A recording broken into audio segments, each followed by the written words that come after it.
I see 11 participants joining. That's great. Right.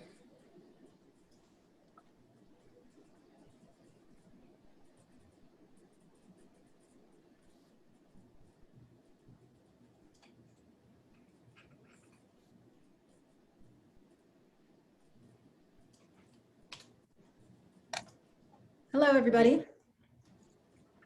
I hope you can all hear us and see us. We're just giving people another minute or so to actually access the meeting, and then we'll get started. Right now, we have about 50 participants on the line on the webinar, which is fantastic. And in one more minute, we will begin the program. Thank you.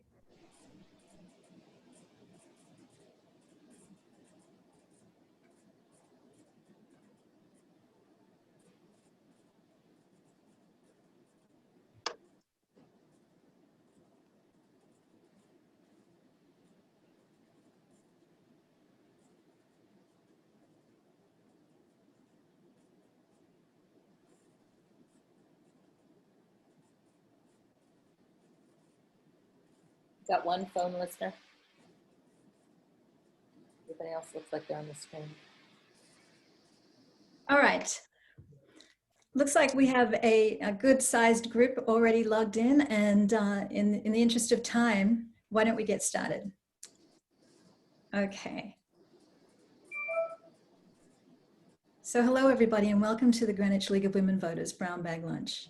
I'm Aya D. Simone, a member of the board and also part of the communications and programming committees. Thank you for being here with us today. This is our very first ever virtual Brown Bag Lunch. So we appreciate your patience as we utilize these new technologies and tools to bring you high quality events and programs. I'll be your host today, and I'll also be managing the technical aspects of our conversation. So bear with me, please. I'd like to thank our members for participating in today's event. And before we get started, I'd like to remind our members of a few upcoming events. July 9th will be our legislative picnic. We'll send more details to you on that, but please be on the lookout for emails and on our website. And in September, we will have our annual meeting dinner. And this year, we're lucky enough to have as our keynote speaker, Annie Lamont. So please mark your calendars for those and other upcoming events that we are putting on for all of our members. I'd like to take a minute to explain how things will work today with our Brown Bag Lunch. We'll follow the format that we normally follow when we're in person, but we'll be doing this on the webinar. So you will only be able to see the speakers and the moderators. They will have audio and video control. Participants, however, will only have view-only mode. The format of this event is 40 to 45 minutes of moderated discussion with Chief Heavey.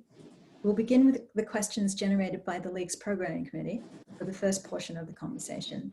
And we'll follow that with 15 to 20 minutes of audience Q&A. Our moderators today will be Greenwich League of Women Voters board member and former Board of Ed representative, Jennifer Dayton, and also the Greenwich League president, Sandy Waters. Our audience members will be able to submit questions at any time using the Q&A format at the bottom of your screen. If you're on a laptop, it's on the bottom right-hand side. If you're on a mobile device, you should look at the upper right-hand side of your mobile device, and you'll see a Q&A with two talking bubbles. That's where you will be able to type in your questions. Audience questions will be read by the moderators and answered as they come in, and we'll do our best to get through as many as possible. So now, without further ado, I'll turn over the conversation to our moderators, Jennifer and Sandy. Jennifer, over to you. Thank you so much, Chief Heavey, for being with us. We're so glad that you could spend some time with us today. And I'd like to begin by asking you to tell us a little bit about yourself, how long you've been with the Greenwich Police Department, and when did you become Chief of Police? Sure. Well, again, it's kind of, I appreciate the invite, and you know, I'm speaking to a group of people who already are very engaged in the community, and we appreciate that. I can't imagine 100 years ago when other ladies were working on getting the right to vote that we'd be doing historical Zoom meetings. So I'm honored to be part of your first Zoom meeting locally. I've actually been at Greenwich. I grew up in Greenwich, and I've been a Greenwich police officer for, I hate to admit how many years, but 34 years. And hard to believe too, I'll be completing 9 years as chief in November.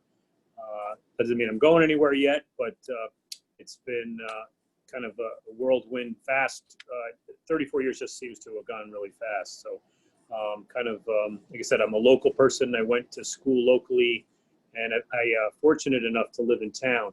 I'm going to tell you plenty of things about the department, but it reminds me about the fact that when I became a police officer, more than half of the officers lived in town, and that had a value added to them being involved in their community on an off-duty capacity, where right now, unfortunately, we have a dorm here because sometimes the officers have to stay overnight. We have a men's dorm and a women's dorm, and only about a dozen of us still live in town anymore, which is an unfortunate circumstance. But again, just one of the little statistics I'll share with you.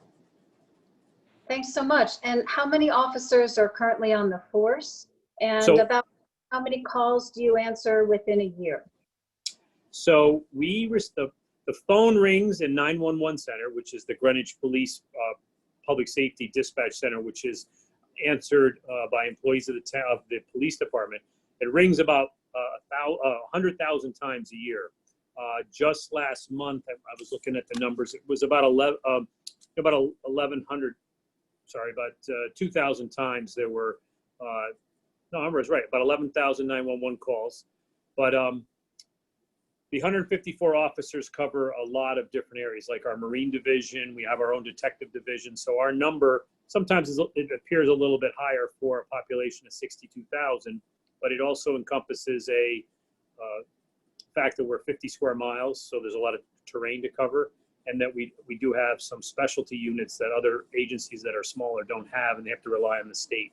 So that 154 officers includes 16% minority officers, and about it's 10% women, which is, if you look at comparing that to other agencies, is a pretty diverse group of individuals. You touched on one aspect of the following question, but I'd like to know what else makes the Greenwich Police Department unique. Well, it sounds complicated, but we refer to ourselves as a intelligence-led community policing agency. And intelligence-led doesn't mean I'm intelligent. It means that we use intelligence, we use information and technology to put the right officer in the right place at the right time. And then the community-oriented policing is, having officers with the personality that they understand that we're not an occupying force, but that we're I'll quote a TV favorite, Mr. Rogers, look for the helpers, people who are actually going to engage with the community and recognize that it's not all about locking people up. And we do that. However, it's about preventing things, engaging the community. One example of that would be the fact that we're the first responders for medical calls. We respond to every time GEMS is dispatched, a police officer is usually right there with them or right there ahead of them. And almost all of our police officers are EMTs.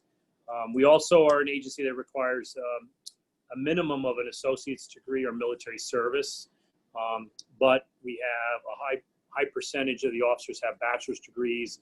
And I think over 10% have advanced degrees, law degrees or master's degrees in various specialties. So I think all of that makes us kind of a unique place. And of course, we've got a lot of areas of responsibility and a different aspect on crime, because it doesn't happen as often as it happens here as in other places. And what personality traits and skills do you think contribute to a very effective police department in Greenwich? Well, again, one of the things we always explain to the officers is that, sometimes when I go out to speak, I say, how many people here have ever been to the police station? And, I get a few hands raised, and usually it's for something positive, like they were using one of our facilities for a meeting, like the Red Cross or Scouts or something like that. Or they were part of one of our programs like the Citizens Police Academy or the Women's Self-Defense class. But sometimes their only experience might be a negative one. They get stopped for speeding or they are reporting a crime and they're upset. So we remind people the officers that it's not a big deal, especially for them because they do this every day. But at the moment, it's a very important aspect of that person's life, so you have to take it very seriously, and try to be empathetic and understanding. And what we do during the interview process is try to look for individuals who have demonstrated that ability to have patience and understanding, empathy in some type of volunteer work or career work before they chose to be a police officer. And again, the education part of it's an important part. We find that there are, in departments where their education requirements are stated, there's a lot less complaints, a lot less lawsuits, those types of things. So very diverse group as far as where they come from and like I said, what their backgrounds are. And I think that makes us stronger. We're able to probably address 10 languages that our officers speak, that our community speaks. Not always the right officer going to that right call, but we try to match that up. Thank you. Over to Sandy. Community policing is in the news a lot these days. I've noticed that you've been quoted in the local newspaper as saying social justice matters as much to the police department as it does to community residents. I'd like to explore a little bit of your views on the nature of the relationship between the Greenwich Police Department and our community. Have there been many complaints issued against the police department recently? What's the history on complaints? I think one of the things that we're always talking about is that we're kind of making deposits in the bank of our relationship, our community police partnership, and that when bad things like this happen, like the homicide of Mr. Floyd over in Minneapolis, that really kind of was a big withdrawal on the national level from that community partnership that the police and the communities we serve have. I think fortunately for us that we have a pretty good relationship with the community, but it can never be something that you can't continue to nurture and work on. There's always new people in town, new people developing a situation where the police get involved. So, like I said, it was abhorrent that we had to have watched that on video. And again, one of the things that it always reinforces in the command staff of the police department is making sure that we're doing everything we can with good training, of course, good selection of police officers, supervision, and that we reinforce that on a regular basis. Many professions, once you become whatever it is you become, you don't have to renew your license, maybe send in a check to renew it to state. But for the police department, the officers are mandated by state law to continue their education throughout their career. They have to stay certified. Every 3 years, we probably have to spend 100 hours or more a year with training so that they maintain all the current skills that they require, including myself. So everyone from the newest patrolman up to the chief have to be a certified officer. Okay. As far as complaints, like I said, we have an internal affairs section. We call it professional standards, and that's a division that's run by Deputy Chief Mark Marino. Again, we had already had a system in place, but mandated by state regulation a number of years ago. We have you can report complaints by phone, by email. There's a civilian complaint form. We also have a compliment form too, because we get sometimes more compliments than we do complaints. And then we also made those available here at headquarters, but also at town hall in case somebody may have had a bad experience with the police and they're afraid to come into headquarters. So all of those reports, even the anonymous ones, are looked into, and occasionally officers are disciplined for that if it was a minor breach of our protocols. But most often, the discipline will also include retraining if necessary. And unfortunately, sometimes officers don't meet our standards, and we ask them to kind of perhaps pursue another career. So, but that doesn't happen very often. I think the selection process works pretty well. Okay. Can you talk a little bit about the town's relationship with the police union? Sure. So you might have heard of the organization, the Silver Shield Association, And that is a labor organization, a union that represents all of the officers from the rank of lieutenant, sergeant, patrolman, detective, any of the officers below the rank of captain. There are currently 2 captains, 1 deputy chief, and a chief, and we're not represented by them. Again, they're a unique organization. They've been around since the 50s, and they are not affiliated with any national organization. A lot of unions are often part of a state or a national organization, but they're a local organization. All members of of the active police department are members. And currently, Lieutenant Louis Pannone and Lieutenant Martin O'Reilly are the president and vice president. They do a lot of good community work, but they are a union, so they have a union kind of obligation or job to take care of interest in their membership. And then they also do a lot of community things like sponsor the Police Explorers. They do a number of events. One of the Bicycles for Bees is one of them, where we often find bicycles in town that don't get claimed, and we have a great relationship with Dave Cycle, who fixes them up. And if a student improves their grades, the principal lets us know, and we're able to try to match that bike that, with a child who has improved their grades. And that's something that one good example of the Silver Shield. One of the other things they do is they have a scholarship foundation, and they do a annual golf tournament and do scholarships for active duty police officers' children who are going to college. So generally, again, sometimes we are on different wavelengths as far as wages and benefits, and but overall they assure that we follow the process that's in their contract and is in the statutes, and often guide their membership through the process. So I think overall we have a positive relationship with them. Is there anything in the contract with the Silver Shield that would prevent you from disciplining any of your officers?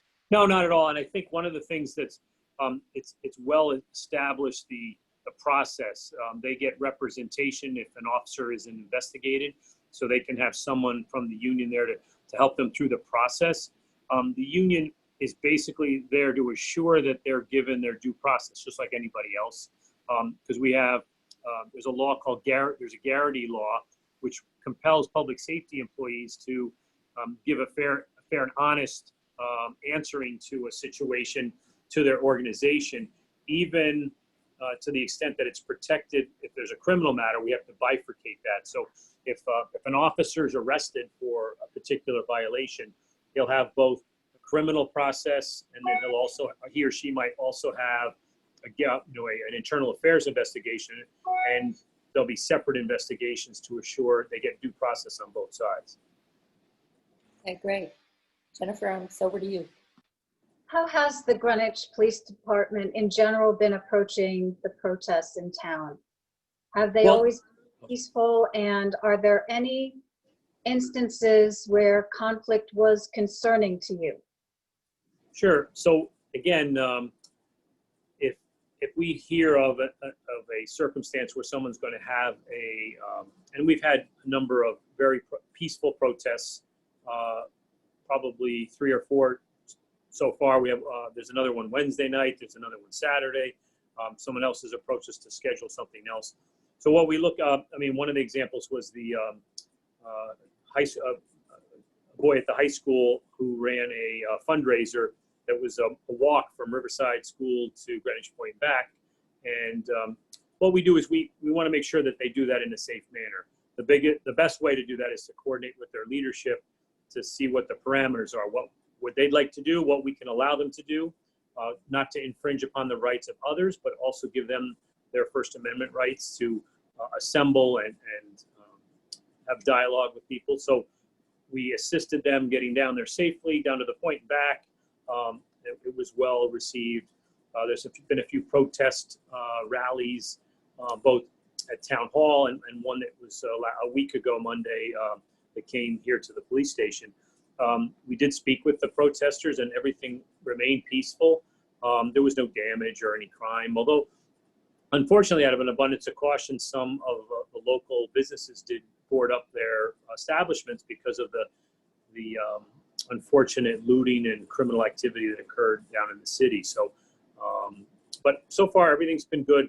a lot of it has to do with communication and respect. And I think that overall, people are recognizing that that's the type of organization we are.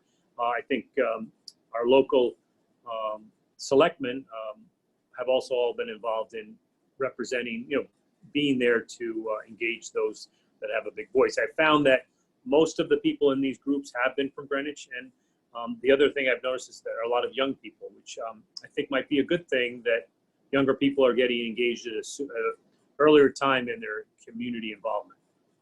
I think the only thing I would say is I'd hope that, because it is a burden of getting all the officers there, because we have to put extra officers on, and we have a number of things. We have to always think worst case scenario. I'm hoping that maybe we'll come up with something that is a positive use of all that energy. I think of some groups at the high school who often go help with at the homeless shelter in Stanford, and they do a number of other things that are a positive thing, where people from town can use their talents and time to make a difference, in addition to being vocal about their beliefs. And is Greenwich vulnerable to others coming into town to disrupt the protests? Well, again, it is always a potential. I guess part of my job is always thinking worst case scenario.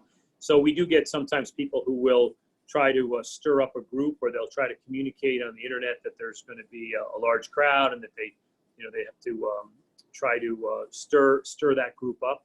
So we have to protect the protesters. We have to identify any agitators who might have infiltrated, who might want to cause harm or hurt the protesters or the police. And then again, trying to look at overall what the best way to keep everybody safe. Sometimes you might have a counter protest, not this last event, but in years past, we've had protesters show up to protesters. So we identify the leaders, to explain to them the parameters so that they can do all the lawful things under the First Amendment, that they can have a voice, but that they respect each other. And I think sometimes it's actually a good thing for them to have that exchange. Thanks. Over to you, Sandy. So life has changed quite a bit since March with the coronavirus. How's that changed life for you in the police department? Well, the significant change is that we've had to move into, first of all of our officers are well trained, and because of our medical background, wearing a mask and responding to medical calls wasn't something new for us. We've been doing that for 20 years, and all the training paid off. We had the equipment, we had the training, and we have good supervisors. So there wasn't a lot of, we did do a quick refresher just to make sure we had all of it down pat. You also noticed that a good number of my officers had to shave their beards so that their mask would fit. I already, just before I came on the Zoom call, had an email from an officer who over 30 years has had his beard, and he wants to start growing it back. So we have to kind of figure out when we're going to do that. I'm hoping that there's a vaccine soon, but that changed the way we, normally people are in the police station all the time. We've been taking calls over the phone. We've been emailing accident reports to people. Crime and accidents went down because traffic went down. We did a lot of things while that time was slow, to reinforce the officers' training in how to respond. Fortunately, we've only had one officer test positive. It was not a workplace exposure, but he's recovered and returned to duty. But again, we want to make sure that they're safe in all the responses that they've had. We coordinate a lot of things with GEMS for all the medical calls, and they've been outstanding as far as taking care of people. I think that what will happen is the way we do policing will be affected by the COVID-19. I think maybe we will do more online, more on the phone type things, be more convenient to everybody. As far as masks, the officers all have masks. I think we have our town issued. I don't have a white one that matched my shirt that I wore today, but we also have the N95 mask that they wear on medical calls if there's a potential of a COVID exposure. But if they can't, they have it with them. If they can't maintain social distancing, or they're in a position where they might get approached in less than 6 feet, then they wear it. So far, it's been pretty good. We have extra officers at the point and some other places just to make sure everybody else is maintaining all that social distancing. And so far, it seems to be working pretty well. answered a couple of my other questions in that, so I'm just going to let it go. Sorry. Oh, that's good. That's good. That's better that way. So Chief Heavey, if our children are fortunate enough to be able to return to school buildings in the fall, some are concerned that we should anticipate a lot more parent drop-off and pickup and less traveling on school buses. If you have thought about that and you agree, do you have a plan in place to assist with traffic direction and pedestrian crossings coming this fall? Well, again, we're still kind of in the early stages of sorting that out. Right as we speak, there's a high school graduation started at 9 o'clock this morning. We had about a dozen officers over there. It's a drive-by, jump out, get your picture with your cap and gown, and get back in the car and go home. So we understand that currently, if the full-size yellow buses are to be used and maintain social distancing, they'll have to wear masks. So the number of buses that would be required to do all the busing would be increased. There's certain, I guess, pinch points like Hillside Road, Central Middle School, and then of course we have 22 schools, including all the private schools like Eagle Hill on Glenville Road. So we definitely will have to address that, but it's an interesting time during the days. That's often where we're having shift change, and officers are often busy with accidents and other calls. So we wouldn't possibly be able to have an officer at every school, but we'll have to identify the ones that are the greatest challenge.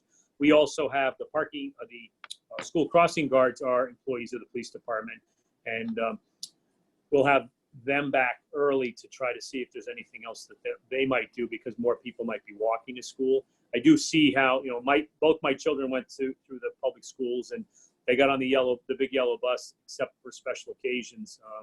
And I think that often works the best, but now with this new challenge, we might have a change. But we've been, again, our relationship's good with the Board of Ed and communicating with them as to what the next steps are. But they're still waiting for a lot of the requirements from the state to come back. Thanks. Great. Okay, so I'm going to start talking about car theft. And there have been a rash of them in town, I know, and I know that a number of people are concerned that they may be easier prey for other types. So, I'm not showing up to them. So one of the commonalities with all the car thefts in Greenwich is that someone has left the key or the key fob in the car, and then they left the car unlocked. So if we were to say, let's not take, the police can't be blamed for leaving the keys in the car, we took all those off, we'd have 0 car thefts. And I understand people's driveways, mom leaves the car, she goes in first, dad goes in second, and then they switch out cars. Taking the keys out of the car and locking them would have eliminated that whole section of crime. And I'm always careful not to take credit for when the crime goes down, because if it goes up, you guys can blame me too. But last year we were the #1 safest city in Connecticut. This year we're #7. And you know why? Because so many cars left Greenwich that weren't being driven by their owners. So it's that community and police partnership of, we have to police ourselves. That would be a great way to solve that one. How do you feel about a financial penalty for people who leave the keys? I've heard a couple of people say that, but you know what? We already pay a financial penalty, every one of us who pays car insurance. And like I said, I have 2 teenagers, so I know about that. My fleet at my house. I do have the police car. That one I don't have to pay for, but the other 3 I do. We already pay in higher premiums because all these cars come back damaged. So I think perhaps maybe somebody, if your keys were in the car, that maybe they have to pay a higher deductible, or they have to pay the damage and the towing for recovering the car. But sort of like insult to injury. We've only had, I think, 2 instances in the last year where the people had the car stolen twice. And again, keys were in them both times. So. Okay, Jennifer, sure. Next. Chief Heavey, I'd love to talk a little bit about the police department budget for 2021. Did the BET reduce the police department budget for next year? They did. They did, I know. And secondly, do you anticipate that the final approved budget will have an impact on your department, and if so, how? Sure. So the budget was revised to be about $22 million, which 96% of the budget for the police department is payroll.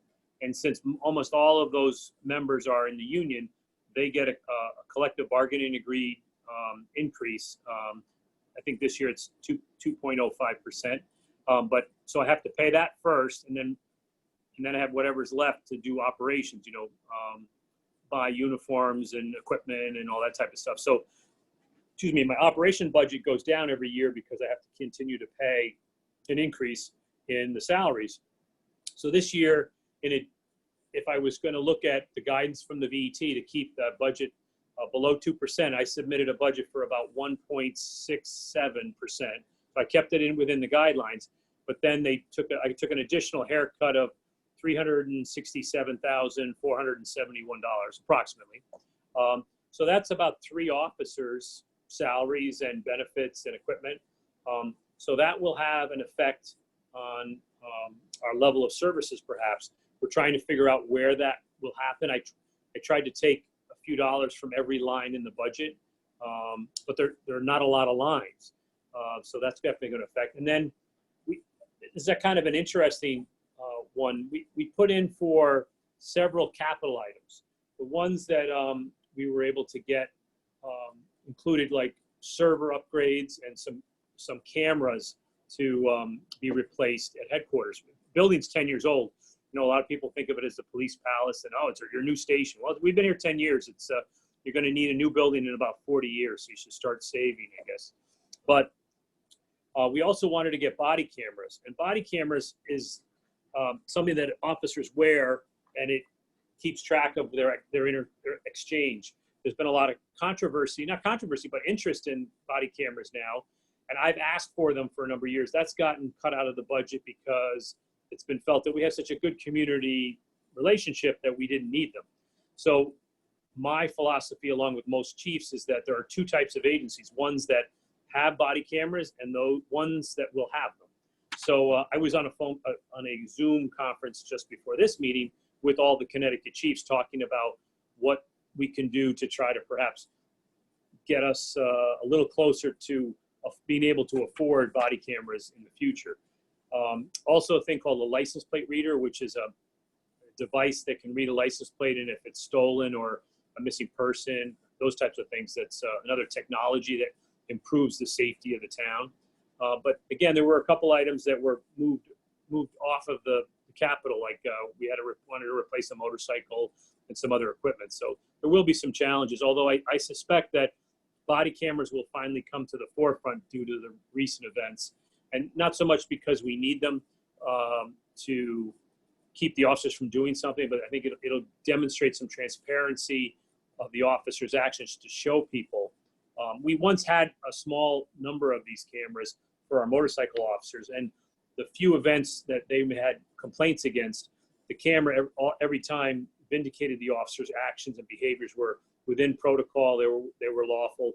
The person was perhaps mad they got a ticket and made a complaint, but when you watch the video, they didn't have a complaint anymore. So my one thing as an old cop is that many people come up to me, that could be in the Stop and Shop in Glenville or at the library, and they might want to talk to me and say something. Now, if I have a camera on at all times, whenever I have interaction with the public, we may lose some of that personable part of communication, where someone might come up to me and say, "Yeah, I know there's something going on over there," but they're being hesitant because of the camera.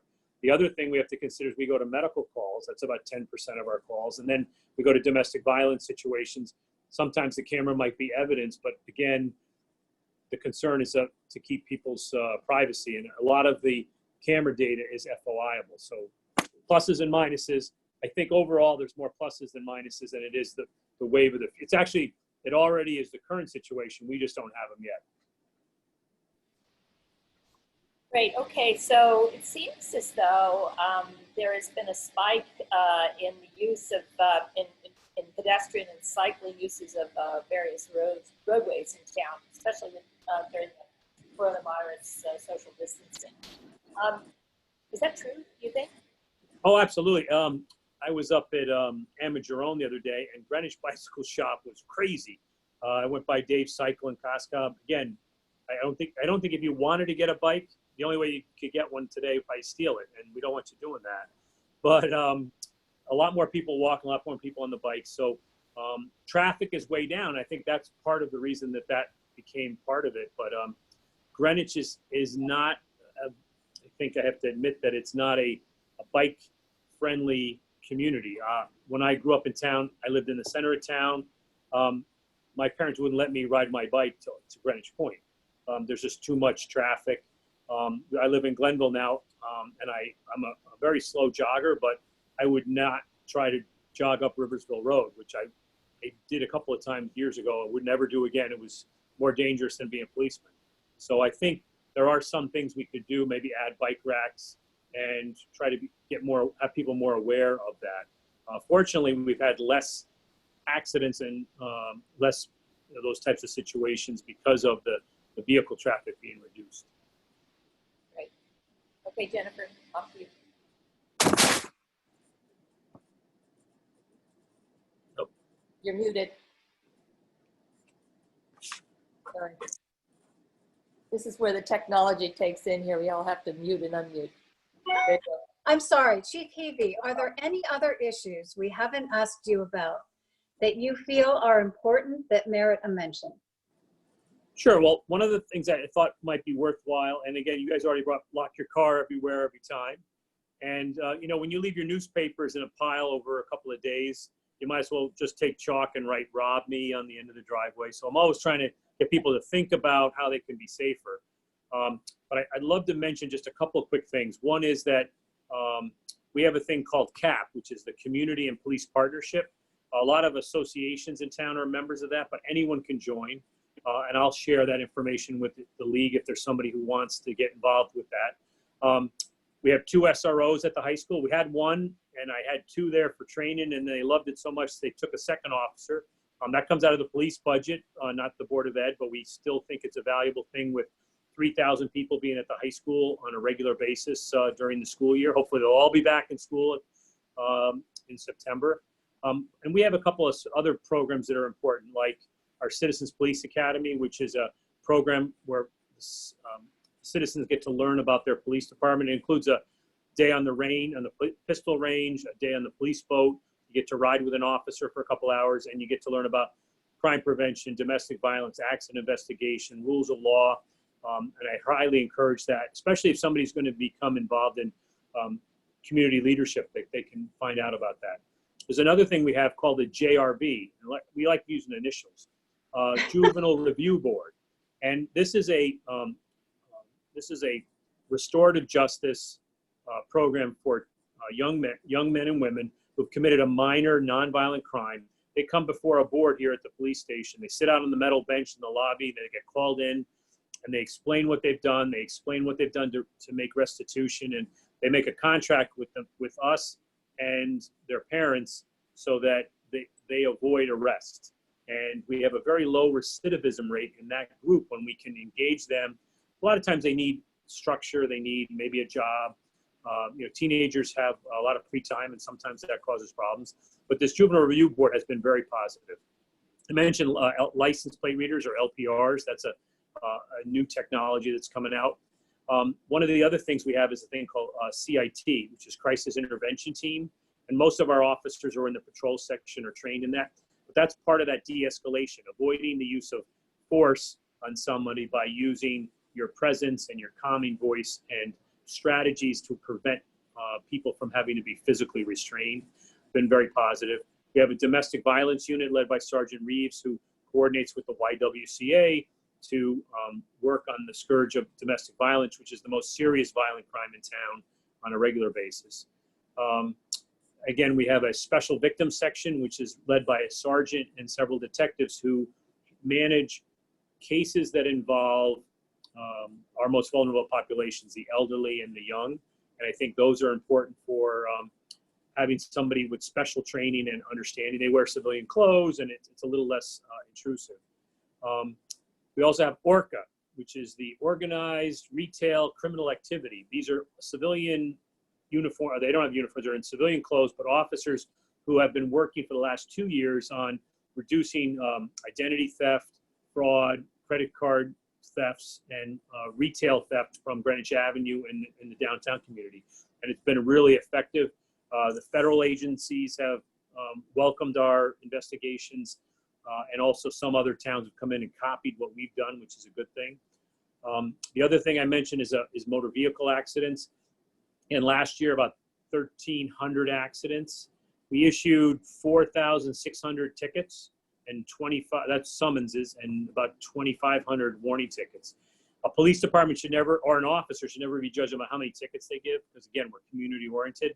But the more tickets we give, the less accidents there are.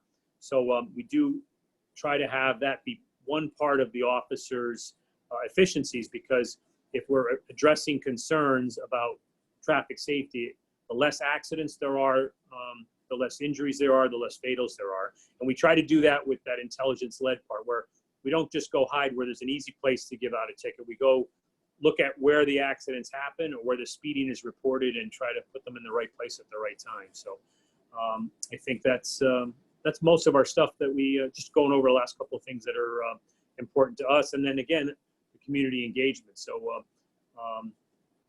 you can't do it alone. You have to have more people involved in paying attention to their neighborhood and their community. So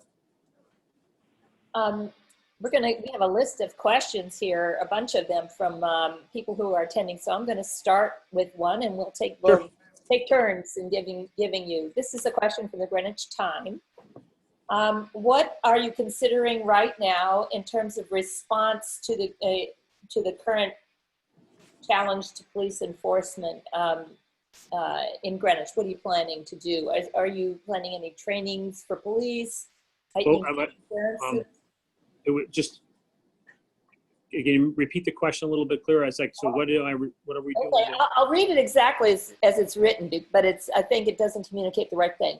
What are you considering right now as far as reparations with the community during this time? Is he planning on special trainings for police, heightening transparency by making public discipline or complaints of officers, etc.? So reparations would indicate that perhaps we, the police department, have done something wrong. But I think overall, we had the Anti-Defamation League in about 3 months ago for an extensive training with all of our supervisors on implicit bias. We do annual training in de-escalation and the use of our non-lethal weapons. So we do a lot of training in that aspect. And I think that, again, we have a lot of good community in the bank. We have a lot of good relationships. So we're going to continue to work on ever improving those. But if there is anybody who has a belief that they've been treated unfairly by us, we certainly will investigate that. One of the things that there's been a couple of organizations that are trying to kind of bring up these, I think it's 8 different areas that police departments should address. Some of them have like bans on chokeholds. Well, we don't allow chokeholds. There's a prohibition on that on an intentional chokeholds. Duty to intervene. Our officers are expected by the ethics that they take an oath to. Again, I mentioned de-escalation. We've banned shooting at a moving vehicle with the exceptions of rammings or when the person might be shooting from the car. So there's a lot of things like that. And then we're state mandated to report use of force. If we taser somebody, or even if we point a taser at somebody, we have to report it. And any physical injury to somebody in a custody or in an arrest situation has to be reported to the state, investigated by us, and then investigated by the state. So things like force continuum, using the lowest level of force necessary against a level of force to protect the officer and protect the suspect. We do that all the time. Every year, written tests after classroom and hands-on training. So I think maybe it's just a matter of maybe communicating it better that we have all that training, and again, reinforcing it. So perhaps we have to invite Greenwich Time or other people to just see that. But I also don't want to produce that now because of the current situation, because we've been doing it all along. I think it's just try to have to maybe reinforce it in the right way. What do you think about the recent move to defund local police departments and replace them with a citizen watch? Minneapolis is a place that's looking into it. So One of the things that they have to look at is maybe Camden, New Jersey, changed their police department a number of years ago. They took out the Camden City Police Department and brought in the Camden County Police Department, brought in new leadership, selected the officers. They hired back some officers who had been with that department. Others did not qualify, and they rebuilt the police department. I think you're always going to have a need for a police department. The defunding is perhaps moving resources away from what might be in a police budget to other social service, human service requirements. But again, as many of the things that I talked to you about today are things that are in that realm, and we're 24/7. We answer the phone all the time. So I think that you still need a police department in most places. And I think there are ways for you to do it in a, again, less occupying type force, but a community-oriented police. It's a few years ago, there was a like a presidential study on 21st century policing, and it had 6 pillars, and a lot of those were talking about community engagement. And I think that has to continue. I think some police departments have been in a respond to the next emergency, and instead agencies need to be more proactive in reaching out to the community and maybe preventing crime versus just responding to it. And unfortunately, in some places, there is such a crime level that that's all they have. So they don't have adequate resources to meet that need. Is there a Connecticut law or federal law against people threatening police officers and their families? We have only the same protection as the community by the state statutes. There is no special protection. The one or two little exceptions is I have to pay taxes in Greenwich, and if you go to look me up in the computer, if you look up Jim Heavey, you won't find me. But the town always finds me by sending the bill. So that's one of those few things. Officers are also allowed to use headquarters as their home address on their license if they want to try to protect their family. You know, that's one of the things we maybe didn't mention. My wife she's home a lot, and my kids were home a lot. Now, my daughter's a nursing student in Boston working in Children's Hospital, and my son is a college student. But they had to put up with the challenge of being a spouse and the children of police officers. I don't think people realize sometimes that when you take this uniform off, that you're a human. I'm a father, I'm a son, and they think of us like as a set. We're not human. And I think a lot of that is because we have to be on guard, we have to be on duty, I have to wear my bulletproof vest. It's hard to sometimes show your human side to everybody because I have to make sure even the person who doesn't like me or is threatening harm to me, I have to protect them and their rights. So it's a bit of a challenge sometimes. So I think sometimes they get forgotten as my wife doesn't have a badge, hasn't got to lock anyone up, but she certainly had to serve because of lending me to the police department. I often try to recognize the officers when they get promoted and their families are here to thank their families for lending their spouse or their son or daughter to the town of Greenwich to protect us. So, and as a resident, I appreciate that. What process, formal or informal, is in place to collect feedback from communities of color in Greenwich about how they feel about policing in Greenwich? How is the Greenwich Police Department listening? So I don't know if there's a group per se that is collecting that information. I will say, however, that we do a great deal of outreach to all houses of worship, to the housing areas, both the resident representatives and the housing authority. And I think, I'll give you an example. We had one of our chaplains, Pastor Nims from the Baptist Church in the 4th Ward, was at he's one of the speakers at one of the protests last week. And any conduit of communication is taken seriously. So I guess we haven't particularly gone out after any particular group, but we perhaps maybe with the exception of youth, because we're always trying to do engagement with our different youth programs. But we certainly welcome that. If they can direct it to the chief's office. And again, I think online you can do a complaint or a compliment. You can give us information. You can do it anonymously. I think one of the things that I was thinking after this all happened, and we had already scheduled it with the League of Women Voters was way ahead of the curve, of course, is maybe do another town hall where I do similar what I'm doing today with a wider audience, perhaps, so people can call in and ask questions and find out more about their police department. Well, here's a goodie. How is it determined which crimes end up in the newspaper? Can residents pay to keep themselves out of the paper? Let me just finish the whole thing. Yep. It seems that with the amount of calls you get and the observation that minority shoplifting, robbery, mugshots are printed, many incidents involving Caucasians must be left out of the local press. This perpetuates negative beliefs about minority groups. Right. So, actually, let me see if I can find it. So this, let's see if this shows up. This is the police log. Doesn't show very well. You have to So, in front of yourself. so this is a police log, and the newspapers all come in and they read where we went and who we arrested, and they get all that information and they decide who they put in it. I will tell you that I have heard of people calling us to ask if they could keep their husband's DWI out of the paper or their son's infraction ticket or whatever, but we can't. That is freedom of the press is one of those important things, and we have a press briefing twice a week where the press comes in and we answer any questions they have about circumstances.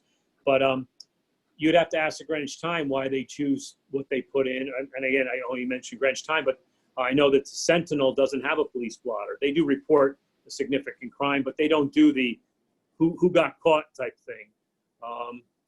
Is it sometimes a valuable thing as a deterrent, perhaps?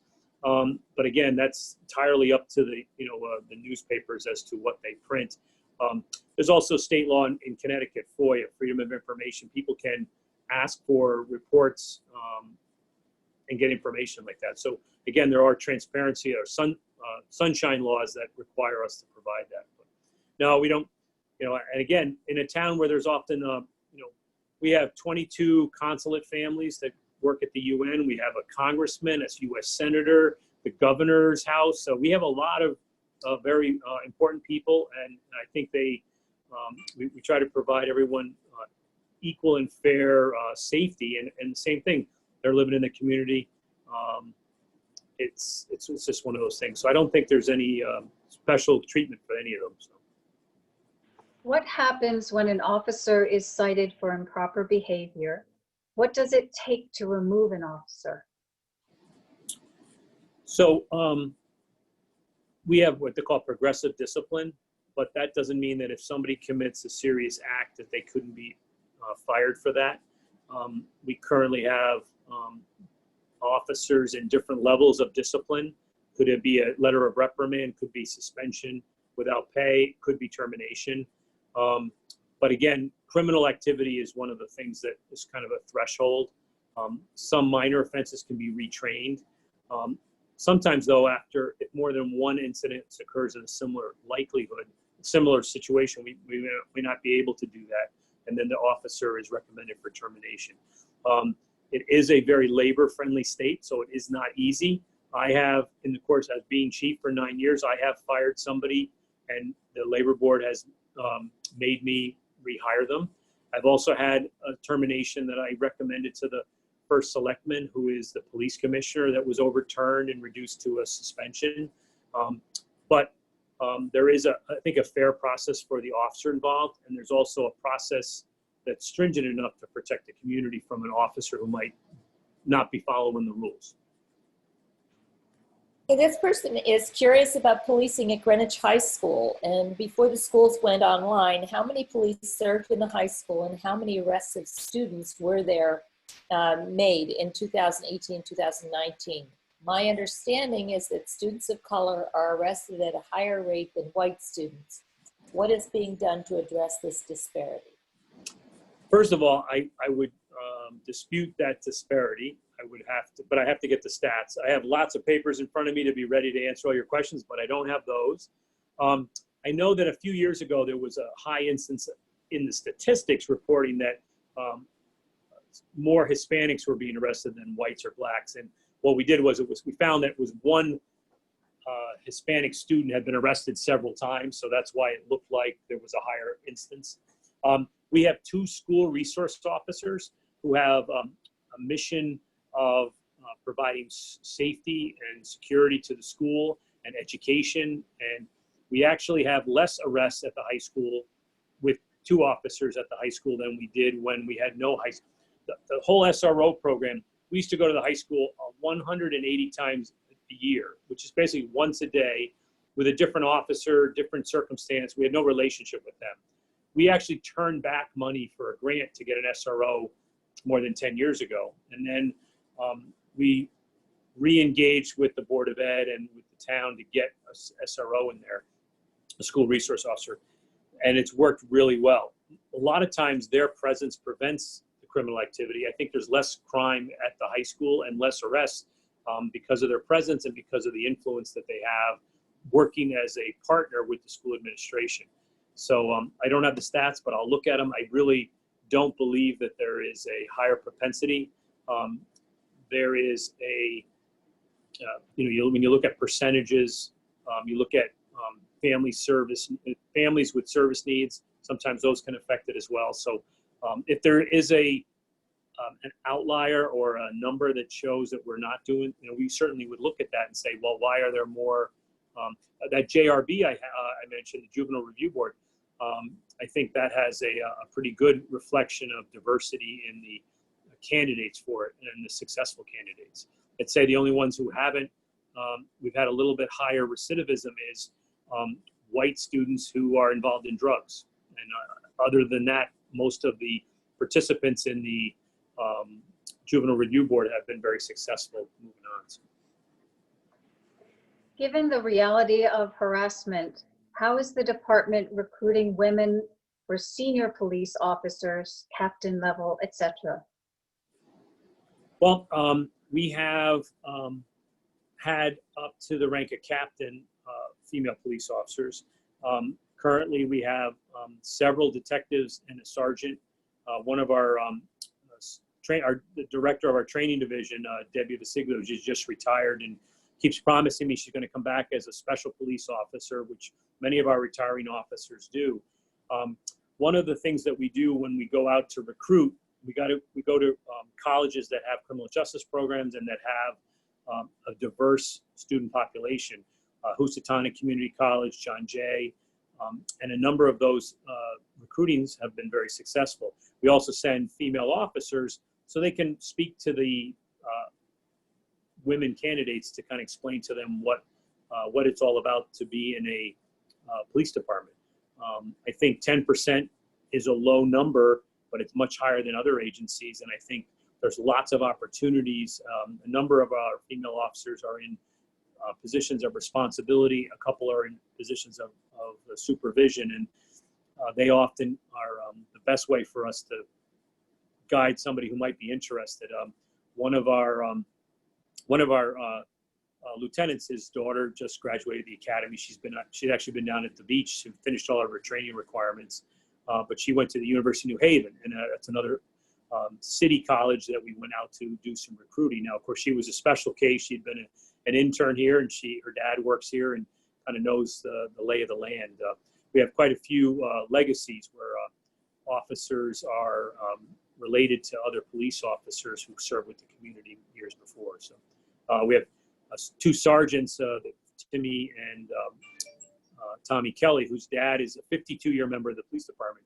Retired as a detective, came back as a special, and he's continuing to serve. So Michael Connor, who's a sergeant, all 3 of his boys, William, Patrick, and Michael Jr. are police officers. Grew up in Old Greenwich, and I chased them around a little bit. They stayed out of trouble, or at least I didn't catch them, and now all 3 of them are officers. So that's another great opportunity when you have somebody who's from town to be able to have some examples. Okay, so has there been we're getting close to our 1-hour limit, so if you're willing to stay for a few more. Sure. Okay, and I know you were probably trying to keep us in line. Yeah, so we have a few more minutes. We have a lot of questions, Chief Heavey. We're hoping to get through as many as we can, but I'll do speed response. I'll try. No problem. If you have another 10 minutes, would that be okay? Yeah, that's fine. Great, thank you. Go ahead, Jennifer. Okay. Has there been an increase in domestic abuse calls in town since the pandemic? We've been tracking that. I think that the YWCA has had an increase in their requests for service. Ours have been only marginal increases, but we check, we have a meeting on that every week. Last year, I think we had, well, up to this time last year, we had about 199, and this year we have a little bit over 200. So it's just a little bit increase, but hasn't been, I do think though that there'll be, and I should be shorter with the answers. I think that the pandemic is going to have longer lasting effects, isolation and depression and substance abuse, domestic violence, the things that people were getting services for and then didn't get them because they weren't at work or school is going to have an effect. So we've enjoyed this crime reduction and activity reduction, but once things get back to normal, I think it's going to take a while for us as a community to fully recover from having lived under the pandemic. Given the changing nature of what the police are called upon to do in the community, dealing with mental health issues, domestic issues, family issues, how has the police department adapted to meeting the new demands? Should these functions be carried out by the police? Well, again, I think there's currently a question as to whether or not police should do all these things. Well, we have the mobile crisis center from the state who can respond for mental health issues. They respond from 8 in the morning to 4 o'clock in the afternoon, Monday through Friday. The police respond 24/7. So I think one of the things is that we do wear many hats, and can we be expert at everything? No, but I think we have sufficient training, experience, supervision, and tools to be at least the first responder to those types of situations. We have a great relationship with Human Services at the town, with the YW, with the Dubois Center, which is the state agency that handles mental health. Those things that make us, again, when the calls come in, they don't always come in during the day. So I think there's some opportunity for us to work together. So maybe as many of those calls aren't police calls, but I think for now we still need to respond to them. And if you're not going to have us respond to them, you have to try to figure out what kind of a manner that you can do so safely. DCF, for example, when they go to a house, they often call the police department to be there for overwatch to assist them in their investigations or in their actions that they have to take. And I think there would be some safety, some things lost if we didn't have the police involved in those. Okay, how often do you have physical conflict between a police officer and a member of the Greenwich community, and how often is force required to enforce the law? I don't have that number, but I think, remember, a use of force is almost anything past police presence. So, we have a use of force continuum.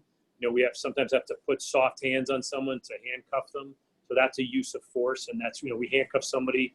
That is part of our use of force continuum, but it is fairly rare. I would say, again, if I try to think of a number, because I see the reports, the use of force reports, perhaps less than a dozen a year, where we have documentation of the use of force.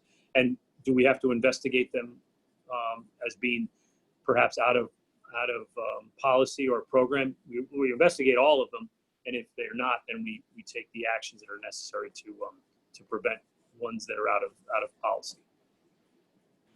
Has there ever been an incident in town where you wished that there had been a body camera on the officer attending the scene? Oh, absolutely. I think, and again, what I said earlier is that sometimes it would have exonerated an officer falsely accused, and then it also would have, if it was it was an item that we couldn't prove. Like he said, she said, we couldn't prove who it was. It'd be great to have the camera. Remembering though that the camera has one angle, and a camera doesn't always see everything. And long as you don't rely solely on what you see off the camera, if what was happening before that isn't always, sometimes you need to see everything. So the technology, a lot of these cameras, they'll actually have where they go on when you turn on your lights, or you turn it on manually, or even the big technology where when you remove your weapon, the camera comes on, those type of things. So you want to always have it be understood that, everybody on the panel here, we could all watch something and have a different perspective. We might catch something that someone else didn't. So it's just, it's a tool, it's valuable. And like I said, I think that we probably will have them, my guess is right, we'll have them in the next 12 to 18 months. So what are your thoughts on the incident in Buffalo where a 75-year-old man was pushed down and the subsequent resignation of 57 members of the riot response team? One of the things that struck me, I think, was watching how one officer was trying to attend to the man who had blood coming out of his ear, and the other officer pulled him away. Do you think the concept of the thin blue line prevents reform? Well, again, we have an obligation by our ethics to intervene if we see something wrong. And an important thing would be is if there is a requirement for use of force, that any officer, especially our officers, are obligated to render medical assistance immediately. I didn't see the entire video of that incident. I've read about it, but I haven't seen it. But I know that things are highly charged. I don't know what the officers, I know that there was, it was an elderly subject, he hit his head. I don't know all the particulars of that particular instance, but if we have a physical confrontation with someone, as soon as that's over, we render aid, make them safe. There's a thing called positional asphyxia. We want to prevent that. And all of our officers being medically trained, they have to provide assistance to them. So I think it's unfortunate that that team, and I did hear that they had all resigned. There must be some circumstance that made them think that, but that's unfortunate, especially when if they have the specialized training, they would be the most valuable in responding to those types of events. Perhaps they're, and again, I don't want to make a judgment on them, but perhaps they may have a name of a specialty unit, but they may not have all the training and the supervision that's required of such a special unit. How often do you have physical conflict between a police officer and a member of the Greenwich community? How often is force required to enforce the law? Like I said, I think before, I think about probably less than a dozen, maybe a dozen to 18 times a year, there's a use of force report on it pertaining to an arrest. Most people are compliant with officers' presence and soft hands. And we rarely use, we have tasers, which is a valuable non-lethal tool, but they only get used 1 or 2 times a year. Pepper spray, very seldom. Our ASP, which is more a defense weapon, is not used a lot. The ASP is a extending baton. An officer, a Greenwich police officer hasn't had to take a human life in the course of their duties since 1976. So I think that demonstrates that training and discipline, supervision are a positive thing, but we have to continue to do all those things to keep that record going for a lot longer.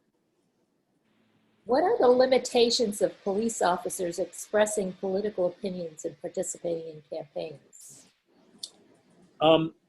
Well, there are rules about our social media policy as far as if you're identifying yourself as a police officer on Facebook, or, and of course I'm a boomer, so there might be people that you have to do Instagram and all the other ones.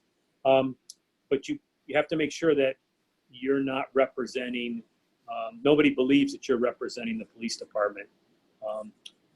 We still have the rights as citizens, but we also have the responsibility as to be neutral. I'll give you again, a strong example of it is somebody might be, have a particular political view, and they speak loudly and strongly about that, and they're a police officer. One of the disadvantages to that is if somebody of the other party or the other belief now feels disenfranchised, that officer or that agency might not respond to their concern in equal fashion. So people who have heard me speak before, I say often, I have to be Switzerland. I don't take a side politically one way or another, try to support the rule of law and community interests. it's good to have debate and have people have varying points of view, but officers do have to be careful about having that blurred, having their opinion be assumed to be the opinion of them as an officer or a part of their agency. Could you explain your efforts to recruit more women and minorities? Well, again, we try to take officers, current officers, and I think that's the best. If I went to a college recruiting thing and I graduated college in 1986, I think I wouldn't have little rapport with a 19 or 20-year-old that is a junior or senior in college. So we try to send officers that are representative of our diversity, female and minority officers, and they go to the recruiting at these various colleges and explain to those officers what the positives are about working for us versus another agency. Greenwich has a lot to offer because we do so many service-oriented things, everything from K-9 in the Marine Division, detective work. So sometimes somebody wants to get into forensics. Everyone's got to be a patrolman for at least three years to go to detective, at least 5 years to make sergeant. So they have certain aspirations. They know what those are, but they can do a lot here, and it's a good working environment. So I think that's part of it. We also work with human resources to make sure we're trying to get, solicit or advertise for the police officer jobs in all the different areas, newspapers, but also there are certain online versions of career websites for people who are interested in police work. And that's the other thing. Sometimes you look for a non-traditional candidate to be a police officer. We have one sergeant who went to West Point. We have one lieutenant who's a lawyer. We have 2 or 3 that fine arts degrees. One or two that are master mechanics and carpenters. Sometimes it's good to have a varied background, not just by their minority standing, but by their experience. So that's another plus for having a strong agency.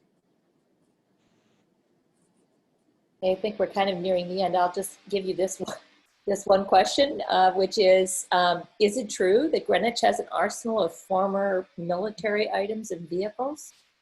No. Okay. That's quick. I love. I know it's interesting, and again, that's part of that 8 groups is about. There was a program called 1033 where you could get equipment from the military if you wanted, like military vehicles or helmets or weapons and stuff.